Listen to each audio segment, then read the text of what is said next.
I stood alone in that empty auditorium, still wearing my cap and gown, staring at the vacant seats where my family should have been. 20 years I'd dreamed of this moment. My husband Brad promised he'd be in the front row. My twins Emma and Jake had made me a congratulations banner last week, but they all chose my brother Danny's barbecue instead. My phone buzzed. Brad's text. "We need to talk. Urgently." 45 missed calls from someone named Patricia. The drive home felt endless. Every red light gave me another chance to call Brad, and every call went straight to voicemail. My hands trembled as I gripped the steering wheel, the graduation tassel swaying from my rearview mirror like a mockery of what this day was supposed to represent. I had worked so hard for this master's degree in healthcare administration. 2 years of night classes, weekend study sessions, sacrificing sleep and family time. And for what? To celebrate alone? I pulled into our driveway and noticed Brad's truck was gone. So was my mother's sedan. Even the kids' bikes weren't scattered on the front lawn like usual. The house looked abandoned, as if nobody lived there at all. I fumbled with my keys, still wearing the black graduation gown that now felt more like a funeral shroud. The front door swung open to reveal an eerily quiet home. No congratulations signs, no celebration setup, nothing. I called out, but my voice echoed back empty. In the kitchen, I found the first clue that this abandonment was planned. 3 coolers sat on the counter, clearly packed for Danny's barbecue. Potato salad, coleslaw, and my famous chocolate brownies that I had baked yesterday specifically for after my graduation ceremony, the ones Brad said were for tomorrow's celebration. My heart sank further when I spotted a graduation card tucked behind the coffee maker. The envelope bore my name in Emma's careful handwriting. Inside, both kids had signed their names with little hearts. "Congratulations on your dreams coming true, Mom. We love you so much." Jake had drawn a tiny cap and gown stick figure. The card was signed and ready but forgotten, left behind like an afterthought. My phone rang. Patricia again. This time, I answered. "Mrs. Rodriguez? This is Patricia Williams from Williams & Associates. I've been trying to reach you all day. Your husband hired me as his divorce attorney, and we need to discuss some urgent matters." The world tilted. Divorce attorney? There must be some mistake. We're not getting divorced. "Ma'am, your husband retained my services 3 months ago. He's been planning to file papers immediately following your graduation ceremony today. I have documentation showing he's already begun asset separation procedures." I sank into the kitchen chair, still wearing my cap. "That's impossible. We've been married 12 years. He was supposed to be at my graduation." "I'm sorry to be the bearer of difficult news, but there's more. Mr. Rodriguez emptied your joint savings account 2 days ago. The funds have been transferred to an account I'm not authorized to discuss. You need legal representation immediately." My hands shook as I hung up. 3 months. He'd been planning this for 3 months while I studied for final exams, while I stressed about my thesis defense, while I poured my heart into achieving this dream.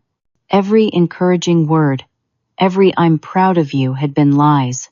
I ran to Brad's study, a room I rarely entered because he always said it was his private workspace. The filing cabinet was unlocked, something that had never happened before. Inside, I found a manila folder labeled Property Transfer Documents. My signature appeared on papers I had never seen, selling our house to something called BR Holdings, LLC. The sale date was next week. Another folder contained custody arrangements.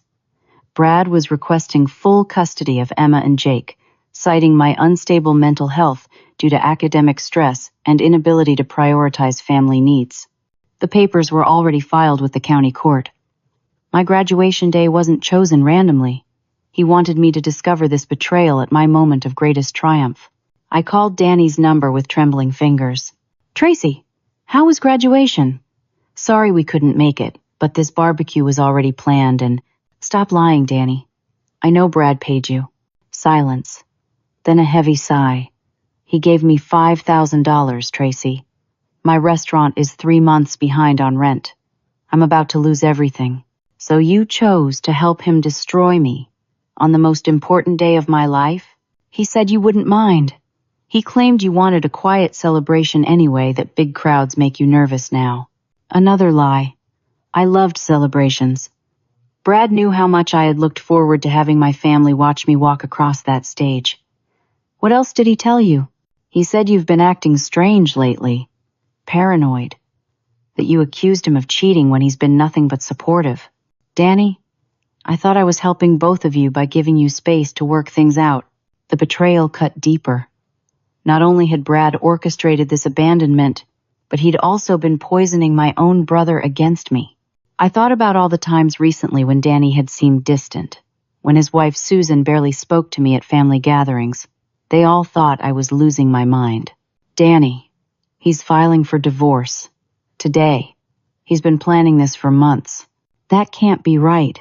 Just yesterday he was talking about how proud he is of your degree, how it's going to help the whole family. More lies. I wondered what other stories Brad had been spinning, what other relationships he had been sabotaging while I buried myself in textbooks and believed my marriage was solid. After hanging up, I searched the house more thoroughly. In our bedroom, I noticed something that made my blood run cold.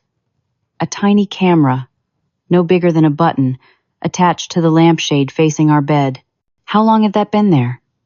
What had he been recording, and why? I thought about all the private moments, all the times I had cried from exhaustion, all the conversations with my study group, on speakerphone discussing personal struggles. He had been watching everything, documenting my most vulnerable moments. For what purpose? My phone buzzed with a text from Brad. Hope graduation went well. We'll talk when I get home. Don't wait up.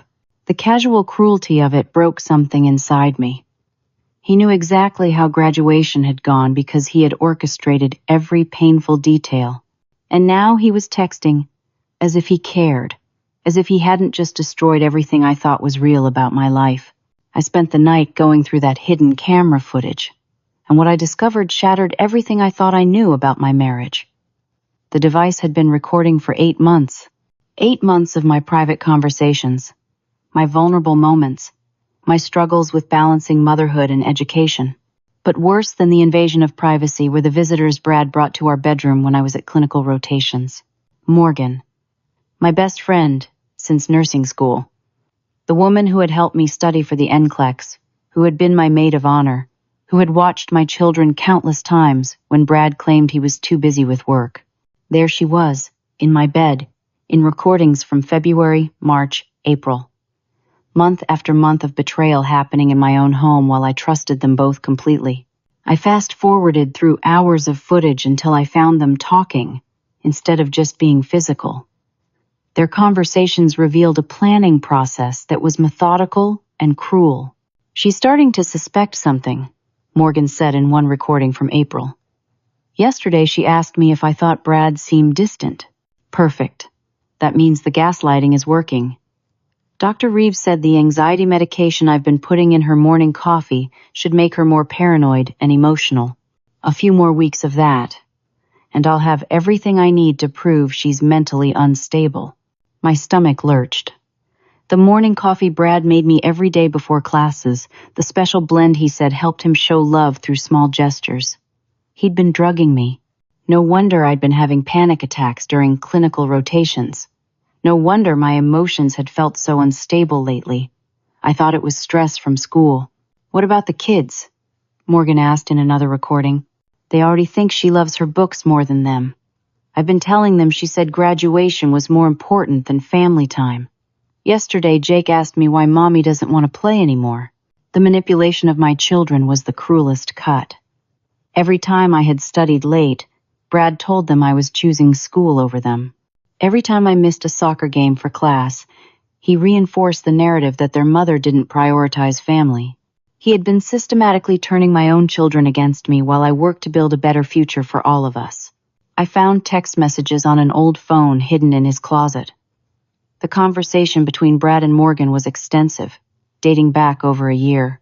Morgan, once you get rid of her, we can buy the house back from your LLC for pennies on the dollar. She'll never know you're the actual buyer. Brad, And with her nursing license suspended for the prescription fraud, she'll never get a job good enough to fight for custody. The kids will be better off anyway. Prescription fraud? My hands shook as I read further. Brad. I've been using her DE number to order medications online. Nothing traceable to her directly, but enough to create a pattern when the investigation starts. Morgan. The pharmacy board will love the evidence of her mental instability. Between the recordings, the drug tests showing anxiety meds in her system that she doesn't have prescriptions for, and the missing medications from her unit, she'll lose everything. I ran to my nursing bag, the one I took to every clinical rotation. Hidden in the bottom compartment were 3 prescription bottles I had never seen before: oxycodone, Adderall, and lorazepam, all with pharmacy labels showing my name as the prescribing nurse. All with dates from the past 2 months when I had been too busy with finals to notice someone had been planting evidence in my belongings. My phone rang. It was Dr. Martinez, my supervisor from the hospital where I did my clinical rotations. Tracey, I hate to bother you on your graduation day, but we need to discuss some irregularities in the pharmacy inventory. Can you come in Monday morning? What kind of irregularities? Missing controlled substances that were signed out using your access code. I'm sure there's an explanation, but the pharmacy wants to review security footage and interview you. After I hung up, the full scope of Brad's plan became clear. He wasn't just leaving me. He was destroying my entire career, my reputation, my ability to support myself or fight for my children. The timing was deliberate. He wanted me to discover the divorce papers and planted evidence right after graduation so the shock would make me appear even more unstable. I called my mother, desperate for someone to believe me. "Oh, honey," she said, her voice confused and shaky. "Brad said you might call with wild stories. He explained about your breakdown, how the stress of school has made you paranoid. He showed me those recordings of you talking to yourself, acting erratic." "What recordings, Mom?" "The ones where you're pacing around talking about conspiracies, saying people are plotting against you. He was so worried about your mental health. That's why we thought it was better not to stress you out with graduation attendance. We didn't want to trigger another episode." I realized Brad had been visiting my 78-year-old mother during her early-stage dementia periods, showing her edited footage and creating false memories. My own mother now believed I was mentally ill. "Mom, I need you to listen carefully. Brad has been lying to you. He's having an affair, and he's trying to frame me for crimes I didn't commit." "Sweetie, this is exactly what he said you might say. He told me you might try to turn the family against him when you started having paranoid delusions. I think you need professional help." The isolation was complete. My husband, my best friend, my brother, and now my mother all believed I was unstable. Brad had spent months creating a narrative where anything I said in my own defense would be dismissed as the ramblings of a woman having a mental breakdown. I found more evidence in his computer files. Bank statements showing payments to Danny not just for the barbecue, but for consultation services over the past 6 months. My brother had been reporting our conversations back to Brad. Every family dinner, every phone call, every moment when I had shared my hopes and fears with Danny had been intelligence gathering. There were also payments to Morgan's apartment complex, covering her rent for the past year. She wasn't just his affair partner. She was his employee in this systematic destruction of my life. The final piece was a recorded conversation between Brad and someone named Victor, apparently a private investigator. "The nursing board complaint is filed," Victor said. "Anonymous tip about drug diversion, complete with photos of the medication found in her possession. Combined with the mental health documentation and the pending divorce, she'll be suspended within a week. And the criminal charges? Those will follow once the nursing board acts. Prescription fraud, theft, drug possession. With her psychiatric history, she'll be lucky to avoid jail time. Definitely won't get custody." I realized Brad had been building a criminal case against me while I had been studying for my master's degree, trusting him to support our family while I worked toward our future. Every day I had been in class learning to become a better healthcare administrator. He had been at home plotting to destroy my career in healthcare forever. Morning came with another shock. As I sat in my kitchen, still wearing yesterday's graduation dress. I discovered something that made Brad's betrayal even more sinister. Hidden in his desk, I found unemployment benefits documentation. Brad hadn't been working for 10 months. Every day when he claimed to be going to his pharmaceutical sales job, he had actually been unemployed, collecting benefits, and planning my destruction. But if he wasn't working, where had our money been coming from? I found the answer in a folder labeled Business Records. Brad had been operating a fake medical consulting company, billing insurance companies for non-existent patient consultations using stolen provider numbers. My provider number, my nursing license, was being used to commit federal fraud. The scope was massive. Hundreds of fake consultations, thousands of dollars in false billings, all traced back to credentials that belonged to me. If discovered, I would be charged with healthcare fraud, insurance fraud, and identity theft. My career wouldn't just be over. I'd be facing federal prison time. I found invoices for medical equipment that was never delivered, prescriptions for patients who didn't exist, and consultation fees for treatments that never happened. Brad had created an entire fictitious medical practice, using my credentials as the foundation. The business address was listed as our home address. In the eyes of the law, I was the owner of this fraudulent operation. Patricia called again. "Mrs. Rodriguez, I need to warn you about something. Your husband plans to file a police report tomorrow, claiming you've been stealing medications from your workplace and forging prescriptions. He has evidence planted in your vehicle." My car. I ran outside and searched thoroughly. Hidden under the spare tire were 2 bottles of controlled substances with hospital labels and my handwriting on the checkout sheets. I had never seen these medications before, but the handwriting was a perfect forgery of my signature. "There's more," Patricia continued. "He's scheduled a meeting with your nursing board for Tuesday. He's presenting evidence of what he calls your prescription drug addiction and theft pattern. The anxiety medications in your system combined with this planted evidence will likely result in immediate license suspension." "But why are you telling me this?" "You're his attorney." "Because I discovered he's been lying to me too." He never mentioned the insurance fraud operation. When federal investigators contacted my office yesterday about the fake medical consultations, I realized I'm representing someone involved in federal crimes. I can't continue as his counsel, and I won't be party to framing an innocent person. Patricia explained that Brad had approached her with a story about his wife's mental breakdown and drug addiction. He claimed he needed divorce protection from my debts and criminal behavior.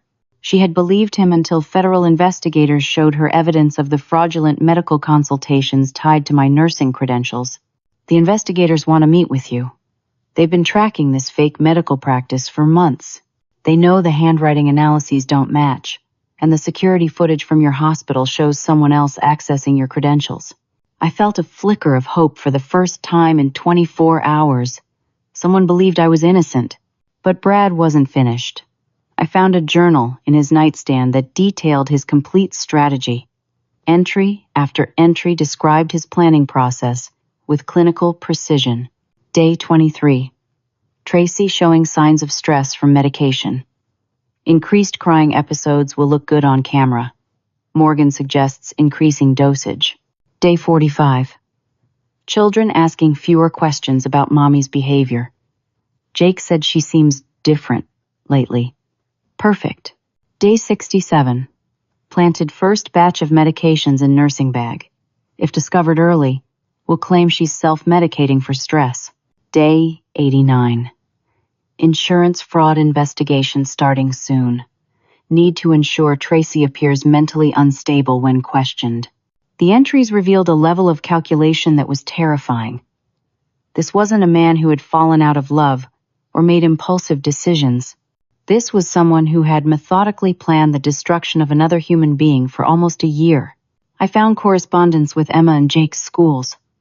Brad had contacted their counselors claiming I was exhibiting concerning behavior, suggesting they watch for signs of neglect or abuse. He had requested that custody arrangements be modified in the school records, listing himself as the primary emergency contact and designating Morgan as an approved pickup person. My own children's schools now saw me as a potential threat. The most devastating discovery was a series of videos on his phone. Brad had recorded me during my most vulnerable moments over the past 8 months. Me crying from exhaustion after studying all night. Me having anxiety attacks that I now knew were caused by his drugging. Me arguing with him about his lack of support. Arguments he had deliberately provoked to capture on camera. But he had edited these videos. My responses to his provocations were removed, leaving only footage of me appearing to have irrational, emotional outbursts. To anyone watching these edited versions, I looked mentally unstable, paranoid, and aggressive. The final video was labeled Custody Hearing Evidence. It showed me having what appeared to be a complete breakdown, screaming about conspiracies and betrayal, but I remembered that day. It was when I had discovered someone had been going through my study materials and rearranging them. I had been upset about what seemed like a minor incident, not knowing Brad had deliberately sabotaged my organization system to create stress and capture my reaction. I realized every fight, every moment of frustration, every tear I had shed over the past 8 months had been orchestrated and documented.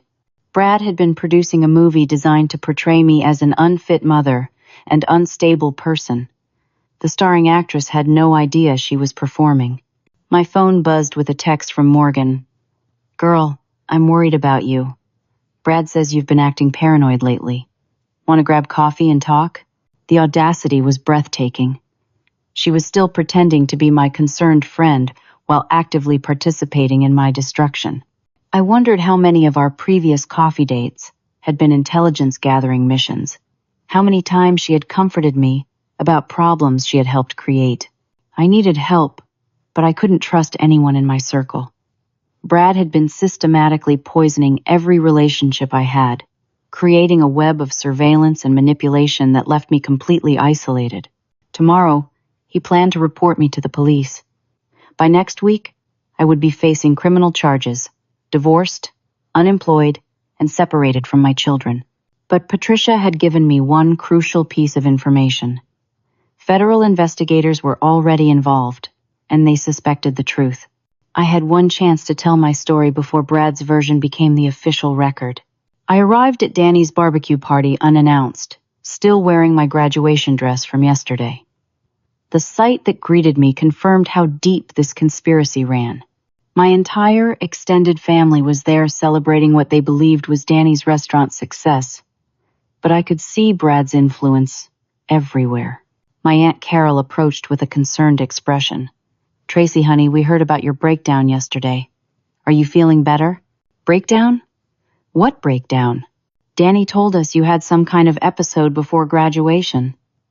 That's why Brad thought it was better to give you space instead of overwhelming you with family attention." I found Danny by the grill, already drunk at 3 in the afternoon. His hands shook as he flipped burgers, and he couldn't meet my eyes. "Danny, we need to talk. Now." He set down the spatula and followed me to a quiet corner of the yard. "Tracey, I'm sorry about yesterday, but you have to understand my situation." "Your situation?" "The restaurant is failing. Susan's pregnant with twins, and we can't afford the medical bills. When Brad offered to help with the mortgage payments, I thought it was family helping family." "Mortgage payments? You said he paid you $5,000 for the barbecue." Danny looked confused. "What?" "No. He bought my business loan from First National Bank 3 months ago. He owns my debt now. He said if I didn't help him document your mental health problems, he'd foreclose immediately." The betrayal was more extensive than I had imagined.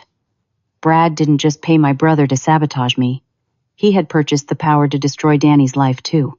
My brother wasn't just complicit. He was trapped. "What did he ask you to do?" "Record our conversations. Report back anything you said about feeling stressed or overwhelmed. Take photos if you seemed agitated or emotional during family gatherings."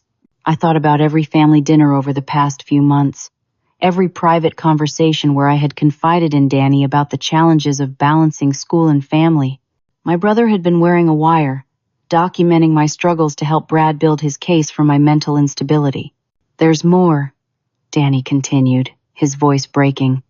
"He wanted me to spread stories about you to the family. Nothing too obvious.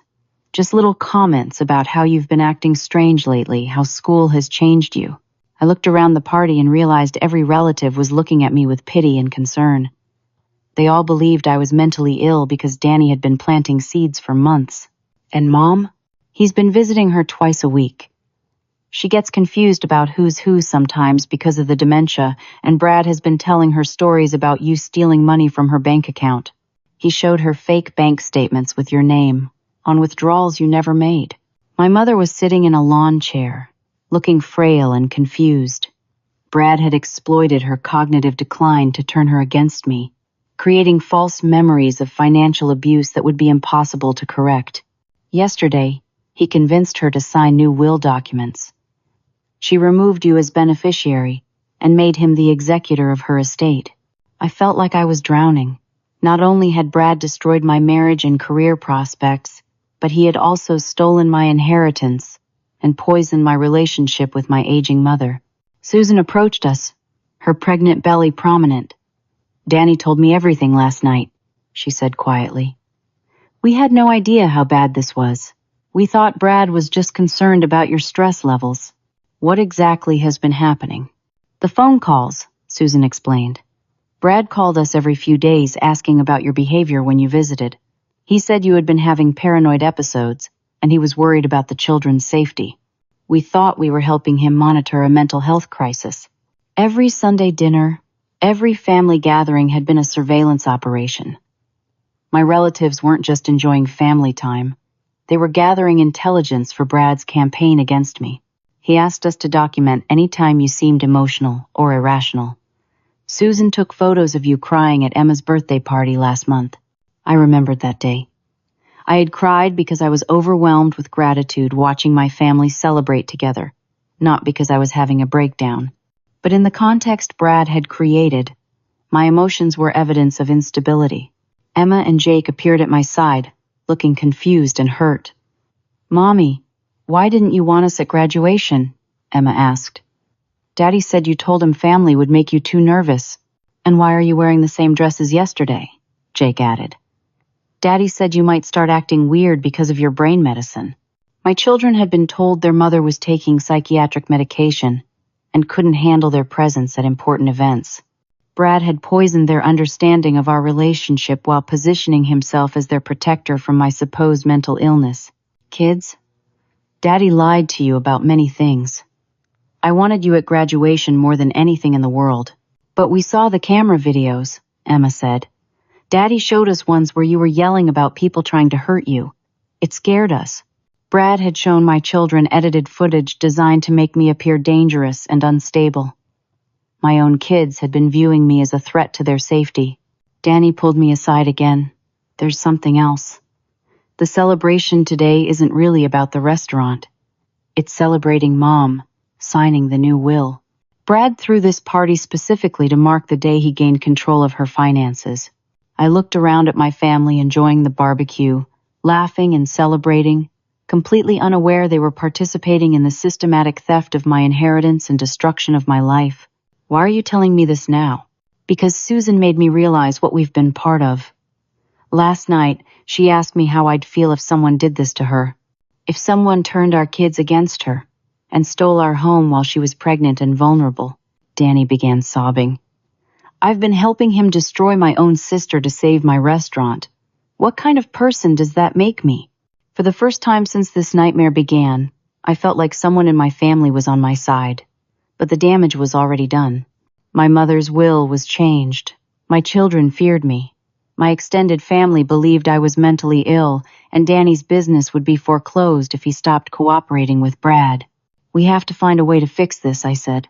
How? He has legal documents signed by Mom when she was confused. He has recordings of our conversations. He owns my business loan. Even if we tell people the truth now, who's going to believe us over all the evidence he's collected? I realized Brad had created a perfect trap. Everyone who might help me was either compromised by his lies or financially dependent on his cooperation. My support system had been systematically converted into his surveillance network, but looking at Emma and Jake's confused faces, I knew I couldn't give up. My children deserved to know the truth about their mother, even if proving it seemed impossible. The party continued around us. But now I understood it wasn't a celebration. It was a wake. They were mourning the Tracey who existed before Brad convinced them she had lost her mind. Just as I was preparing to leave Danny's party feeling more isolated than ever, a car pulled up that I didn't recognize. A young woman stepped out, someone who looked familiar, but whom I couldn't immediately place. She walked directly toward me with purpose and determination. "You're Tracey Rodriguez," she said. It wasn't a question. "I'm Sarah Chen, Morgan's younger sister. We need to talk immediately." Morgan's sister. My first instinct was to run. If Morgan was part of Brad's conspiracy, her family probably was too. But something in Sarah's expression stopped me. She looked angry and disgusted, not friendly or deceptive. "I know you have no reason to trust me," Sarah continued, "but I have information about what my sister and your husband have been doing.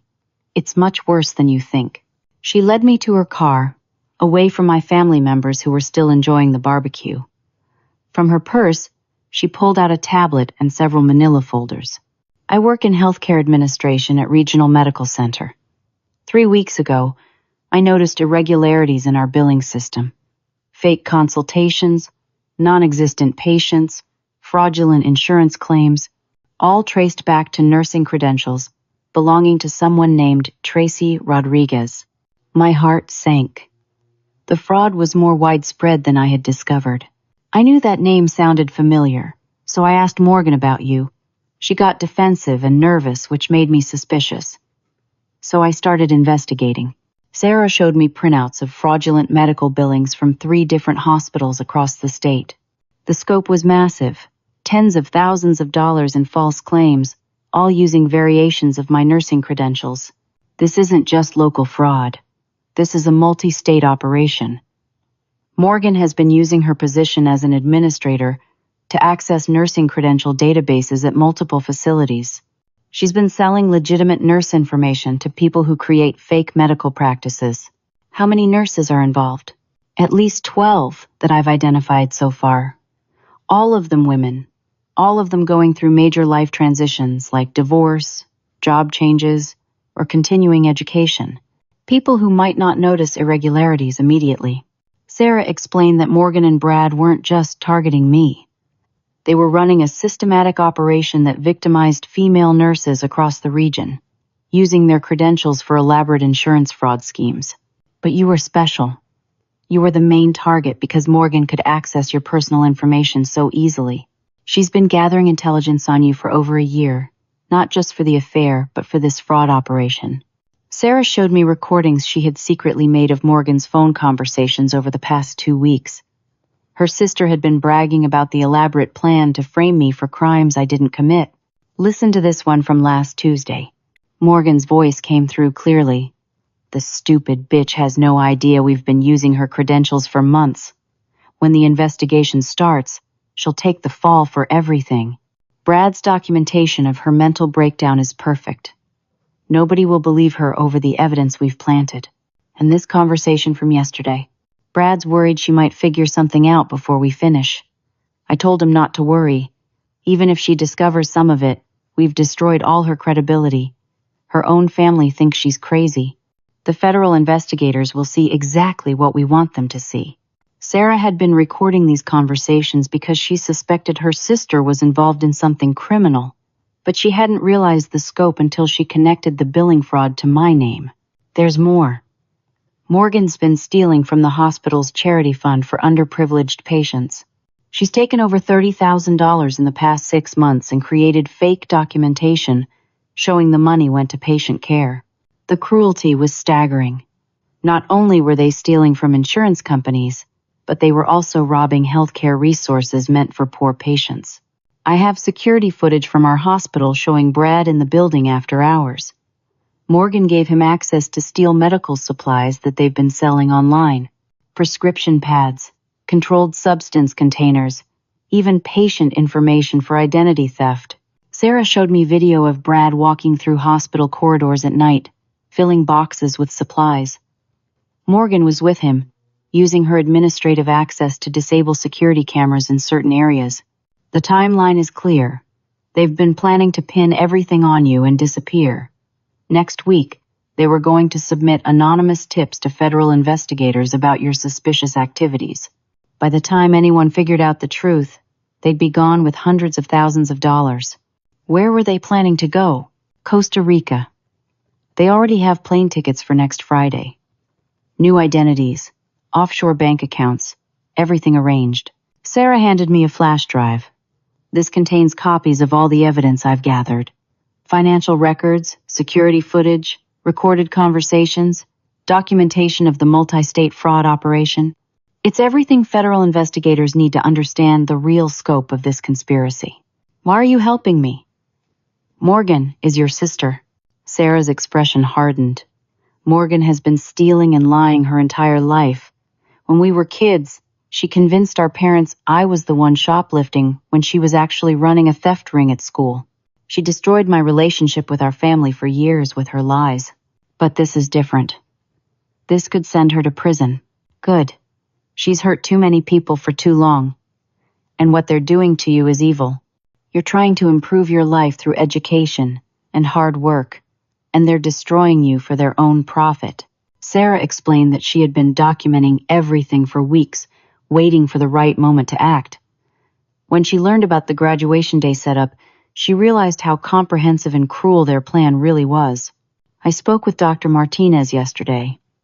He's been investigating the pharmacy irregularities at your clinical site.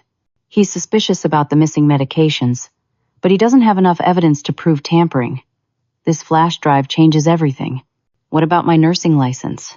The board complaint? Already handled. I sent copies of the evidence to the state nursing board yesterday. The complaint against you will be dismissed when they see proof of the credential theft and planted evidence. For the first time since this nightmare began, I felt hope. Someone believed me. Someone had evidence, and someone was willing to fight back against Brad and Morgan's conspiracy. There's one more thing, Sarah said. Federal agent Kevin Murphy has been investigating healthcare fraud in this region.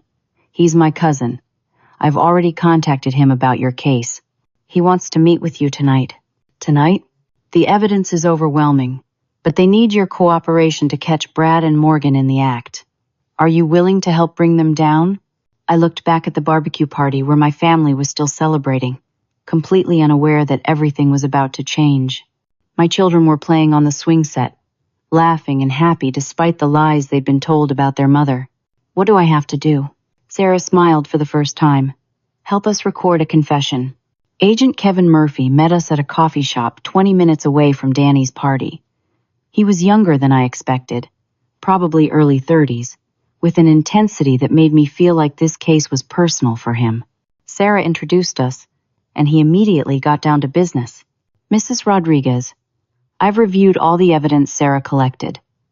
This is one of the most comprehensive healthcare fraud operations we've investigated in this region. Your husband and his accomplice have been stealing from federal programs, which makes this a federal crime. He spread documents across the table showing the scope of the fraud. Multiple states, dozens of fake medical practices, hundreds of thousands of dollars in stolen funds. We've been tracking unusual billing patterns for 6 months, but we didn't have the inside information to understand how the operation worked. Sarah's evidence connects all the pieces. What happens now? We need to record them confessing. Based on the timeline Sarah discovered, they're planning to execute their final frame job against you in the next 48 hours. We have a narrow window to catch them in the act. Agent Murphy explained that Brad and Morgan had become careless in their communications because they believed I was completely isolated and discredited. They weren't hiding their conversations as carefully as they should be. Tonight you're going to call Brad and tell him you discovered some of the evidence. Act like you're having the breakdown he's been trying to orchestrate. Make him think you're desperate and willing to confess to crimes you didn't commit. Won't that make me look guilty? Not when we have recordings proving you were coerced into false confessions. The key is to get him to explain the whole operation while thinking he's manipulating a vulnerable person. Sarah had already contacted Dr. Martinez, who was standing by to meet with federal investigators. The hospital was cooperating fully, now that they understood they were victims of the fraud too. Your nursing supervisor has been suspicious about the pharmacy discrepancies, but he didn't want to accuse a student without solid evidence. When he learns about the credential theft and planted evidence, he'll be your strongest advocate for license restoration.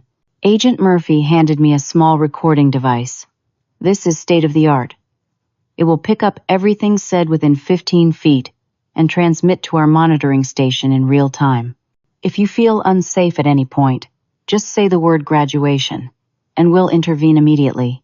I practiced the script several times with Sarah and Agent Murphy. I needed to sound desperate and broken, which wouldn't be difficult given my emotional state, but I also needed to guide the conversation towards specific confessions. Remember, get him to explain the timeline. When did the fraud start? How many nurses are involved? Where the money went? What the exit strategy is? The more details he provides, the stronger our case becomes. At 8 o'clock, I called Brad from my car outside our house. He answered on the first ring. "Tracey, where have you been? I've been worried about you." The false concern in his voice made me nauseated. "I know what you've been doing, Brad. I found the cameras, the planted medications, the financial records." "Honey, you're scaring me. You sound paranoid again. Maybe we should get you some help." "Stop pretending. I know about the insurance fraud, about Morgan, about everything." Silence. Then his tone changed completely, becoming cold and calculating. "What exactly do you think you know? I know you've been using my nursing credentials to bill insurance companies for fake medical consultations. I know you planted evidence in my car and my nursing bag. I know you've been drugging my coffee and recording me. Well, someone's been doing their homework. Too bad it's too late to matter." His casual admission of guilt was chilling, but exactly what Agent Murphy needed to hear. "Why, Brad? Why destroy me like this?" "Because you were in the way. Morgan and I have been building something bigger than your little nursing career, and we needed a fall guy. You were perfect, so trusting, so focused on your precious degree that you never noticed what was happening right under your nose." "How long has this been going on?" "The insurance fraud? About 2 years. But the plan to frame you specifically started 18 months ago, when Morgan suggested we could use your credentials for the really big scores." "And the affair?" "That started before the fraud. Morgan was always better than you anyway. Smarter, more ambitious. She understood that marriage is just a business arrangement. You were stuck thinking it was about love and family. I was recording everything, but hearing him talk about our 12-year marriage as a business arrangement broke my heart all over again." "What about the kids?" "They'll be better off with parents who understand how the real world works. Morgan and I are going to be very wealthy, Tracey. We can give them opportunities you never could have provided with your little administrator job. You're stealing from sick people, Brad. From charity funds for poor patients. We're redistributing resources more efficiently. The healthcare system wastes billions of dollars. We're just taking our share." His justifications revealed a complete lack of moral compass. In his mind, stealing from cancer patients and elderly people was entrepreneurship. "The federal investigators are going to figure it out," Brad laughed. "No, they're not. By the time they sort through all the evidence we've planted, Morgan and I will be sipping drinks on a beach in Costa Rica. And you'll be in federal prison trying to explain how you masterminded a multi-state fraud operation while suffering from a psychiatric breakdown. What if I tell them the truth? Who's going to believe you? Your own family thinks you're mentally ill. Your husband is divorcing you for erratic behavior. Your children are afraid of you. Your nursing license is about to be suspended for drug theft. Even if you had evidence, which you don't, your credibility is destroyed." The arrogance in his voice was stunning. He truly believed he had created an unbreakable trap. "I could go to the police tonight." "And tell them what? That your loving husband, who has been trying to get you psychiatric help, is actually a criminal mastermind? They'll put you on a 72-hour hold for evaluation. By the time you get out, all the evidence will point to you, and I'll be gone. You've thought of everything. I've had 18 months to plan this, Tracey. Every detail, every contingency, every possible way you might try to fight back. You never had a chance." Just then, Morgan's voice came through clearly. She had arrived at our house and was joining the conversation. "I told you she'd figure some of it out eventually," Morgan said. She's not as stupid as we hoped. It doesn't matter, Brad replied. She's too isolated and discredited to do anything about it. What about her brother? He seemed guilty at the party today.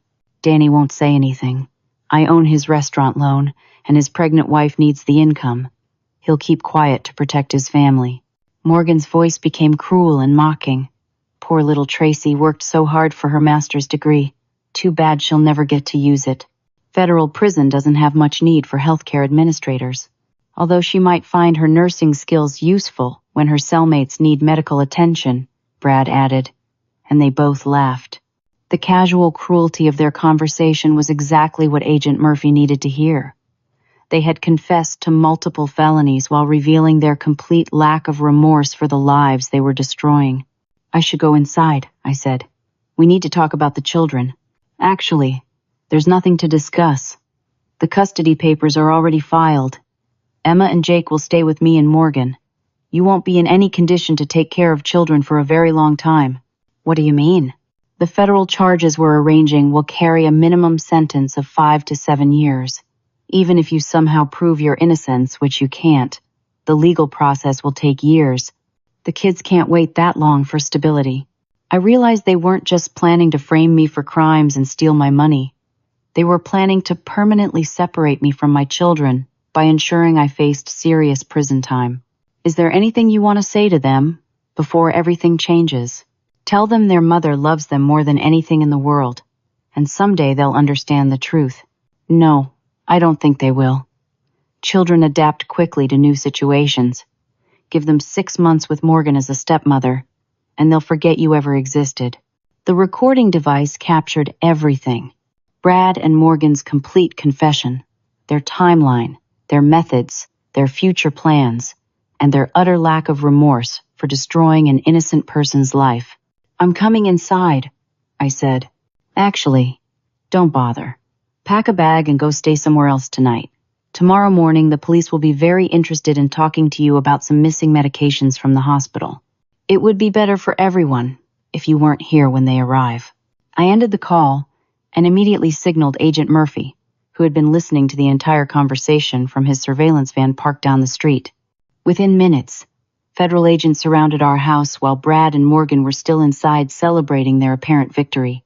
The arrests were swift and decisive. Brad and Morgan were taken into custody while dozens of agents executed search warrants at our house, Morgan's apartment, and Danny's restaurant. The evidence they collected would ensure that justice was finally served. As I watched my husband and former best friend being led away in handcuffs, I felt something I hadn't experienced in months. Peace. The nightmare was ending, and the truth was finally going to come out. 6 months later, I stood in the courthouse, listening to the judge deliver Brad and Morgan's sentences. Brad received 12 years in federal prison for healthcare fraud, insurance fraud, money laundering, conspiracy, and domestic abuse. Morgan got 8 years plus forfeiture of all assets and permanent revocation of her healthcare administration license. The investigation had revealed even more victims than we initially discovered.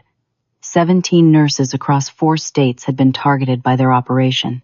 The total amount stolen exceeded $400,000, most of which was recovered and returned to the insurance companies and hospitals. Dr. Martinez had become more than my supervisor. He had become an advocate for justice in healthcare fraud cases.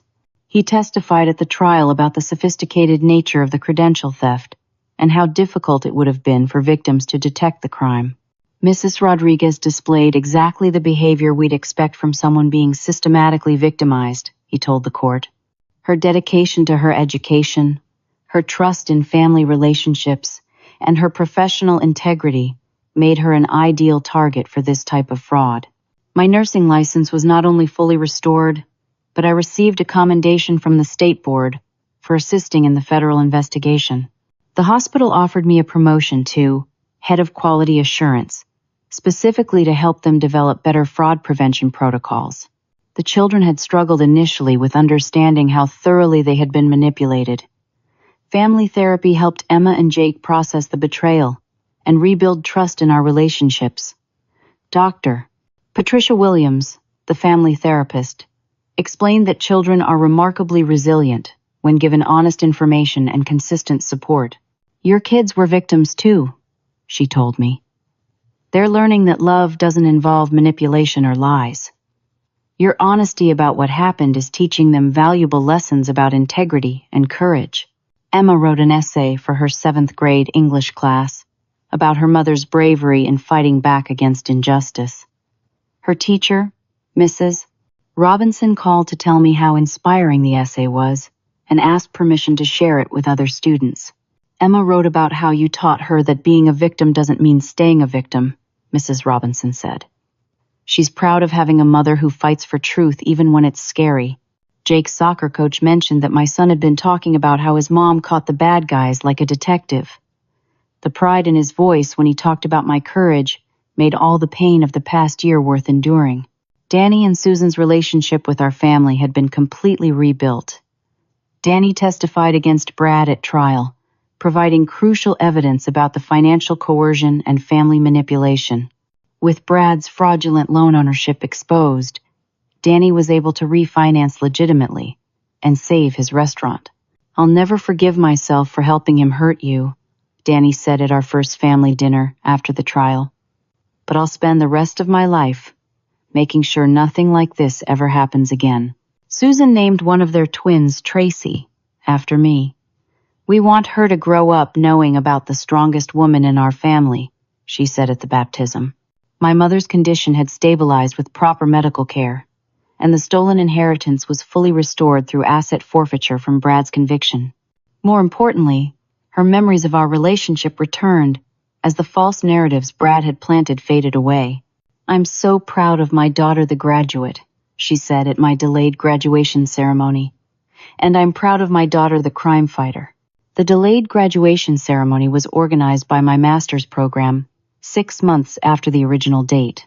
This time, the auditorium was packed with family, friends, colleagues, and even some of the other nurses who had been victims of Brad and Morgan's fraud scheme.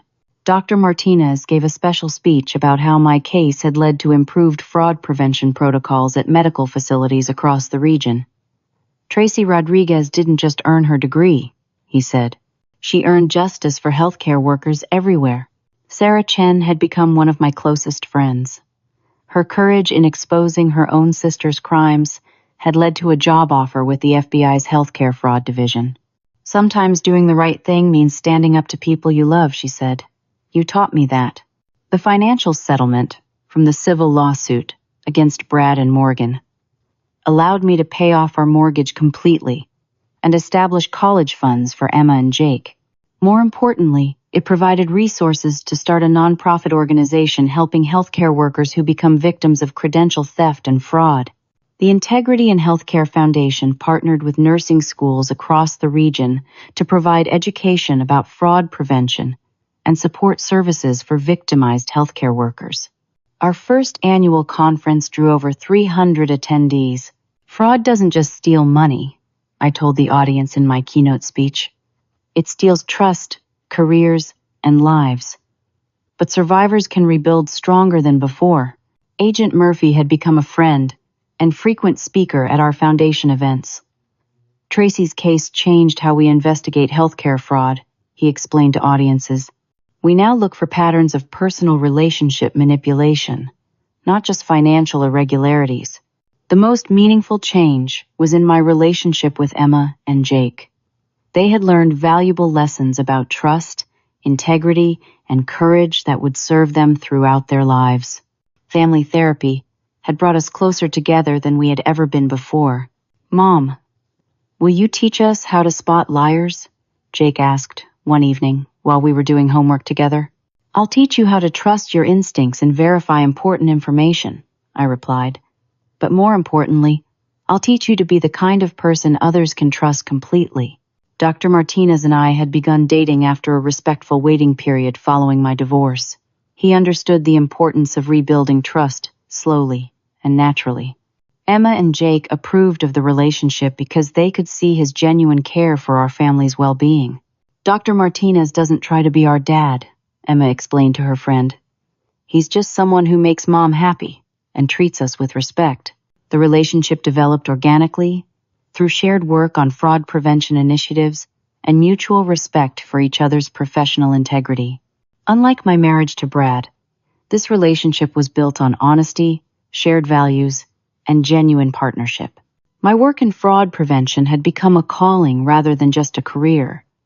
Testifying before state legislators about needed policy changes, training healthcare administrators about security protocols, and supporting other victims through their recovery process gave deeper meaning to my professional life. You've turned your worst experience into a force for positive change, Dr. Martinez observed during one of our foundation planning meetings. That's the definition of resilience. The speaking engagements at nursing schools had become particularly rewarding. Young nurses needed to understand how sophisticated fraud schemes could target anyone, regardless of education or intelligence. Trust your instincts, I told students at graduation ceremonies. If something feels wrong in your personal or professional life, investigate. Don't let anyone convince you that your perceptions are invalid. 1 year after Brad's sentencing, Emma and Jake surprised me with a homemade banner for my office that read, "Our mom is a hero." The same banner they had made for my original graduation, the one I never got to see because of Brad's sabotage. "We saved it," Emma explained. "We wanted to give it to you when you were ready to celebrate again." That banner hung in my office at the foundation, reminding me daily that surviving betrayal and fighting for justice had taught my children the most important lesson I could ever give them. Integrity matters more than comfort, and love means protecting each other, not manipulating each other. The final legal resolution came when Brad attempted to appeal his sentence, claiming his actions were motivated by concern for my mental health. The appeals court not only rejected his argument, but increased his sentence by 2 additional years for continuing to demonstrate lack of remorse. The defendant's persistent attempts to justify systematic fraud and domestic abuse indicate a complete failure to accept responsibility for his actions, the appeals judge wrote. His behavior toward his victim and family demonstrates a level of calculated cruelty that warrants enhanced punishment. Morgan's appeal was also rejected, and she was ordered to pay additional restitution to the hospital charity fund she had robbed. The money stolen from cancer patients and elderly care programs was fully restored with interest. As I stood in my new office overlooking the city where I had nearly lost everything, I reflected on how much my life had changed. The woman who had stood alone in that graduation auditorium 18 months ago had been naive about human nature, but strong enough to fight back when she discovered the truth. "You've built something beautiful from something horrible," Sarah said during her visit to our foundation headquarters. "Brad and Morgan thought they were destroying you, but they actually revealed your true strength." The foundation had grown beyond my wildest expectations. We provided legal support, career counseling, and emotional assistance to healthcare fraud victims across the region. Our fraud prevention education programs had been adopted by hospitals in 12 states. Most importantly, I had learned that authentic relationships require vulnerability, honesty, and mutual respect. The people in my life now earned their place through consistent actions, not smooth words or family obligations. Emma and Jake had grown into confident, compassionate young people who understood the difference between loyalty and blindness, between trust and naivety. They had seen their mother lose everything and rebuild it stronger, teaching them that setbacks are temporary but character is permanent. "I'm proud to be your daughter," Emma told me on the anniversary of Brad's sentencing. "Not because you're perfect, but because you never gave up fighting for what was right." The journey from victim to survivor to advocate had taught me that justice isn't just about punishment. It's about restoration, restoring trust, relationships, careers, and hope.